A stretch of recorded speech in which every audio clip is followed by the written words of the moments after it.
గోదావరిగా చేయాలి, చేస్తారని నేను అనుకుంటున్నాను. మీతో పాటు చాలామంది నాయకులు ఉత్తరాంధ్రలో మళ్ళీ పూర్వవైభవం వస్తుందనేది ఒక ఆశాభావం వ్యక్తం చేస్తున్నారు. ఇలాంటి టైంలో జనసేన పార్టీ ఒకటి మీతో ప్రయాణం చేస్తుంది. మరి పొత్తులకు సంబంధించి కానీ అందులో కూడా ఆశావాహులు ఉండుంటారు. అలాంటి ఏమైనా చర్చలు ఏమైనా జరుగుతున్నాయా?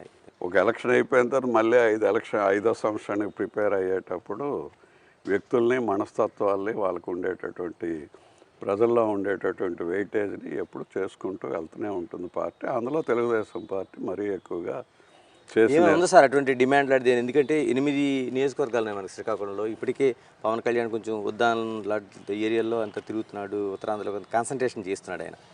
ఇలాగ అటువంటి చర్చలు ఏమైనా జరుగుతున్నాయా? ఏమైనా అంటే 8 టీడీపీ వైపు ఉండే అవకాశం ఉందా? ఏ విధంగా మనం దాన్ని సెటిల్ అంటే ఓవరాల్గా ఎప్పుడు కూడా మిత్రపక్షంతో తీసుకునేటప్పుడు వాళ్ళకి ఎన్ని సీట్లు కేటాయించాలనేది హై లెవెల్లో పార్టీ అధిష్టానాలు మాట్లాడుకుంటాయి.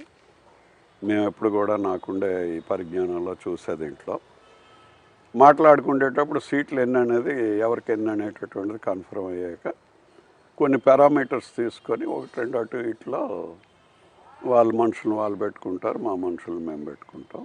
ఆ విధంగా చేస్తాం తప్ప పార్టీలు కూడా అక్కడ ఉండేటటువంటి సామాజిక వర్గాలు, రెండోది సోషల్ ఇంజనీరింగ్ కొత్తగా ఓ పేరు వచ్చింది.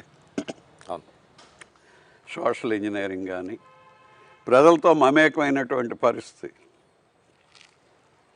అందరికీ కావాలి. కానీ అందరూ ఐఏఎస్ అవ్వాలా, అందరూ ఐపీఎస్ అవ్వాలా, అందరికీ ఉంటుంది. కానీ దానికి కావాల్సినటువంటి ప్రిపరేషన్ కావాలా. దానికి అనేకమైనటువంటి హర్డిల్స్ ఉంటాయి. వాటిల్లో ఆ జవాబులు చెప్పగలగాలి, పాస్ అవ్వగలగాలి, రావాలి. అలాగే పాలిటిక్స్లో కూడా ప్రజల మన్ననలు పొందడానికి ఇది మామూలు పరిస్థితి కాదు. వాటికంటే కొంచెం చదివినా ఒకలాగా ఉంటుంది. కానీ ఇది ప్రజలు రకరకాలుగా ఉంటారు, రకరకాల మనుషులు, రకరకాల మనస్తత్వాలు.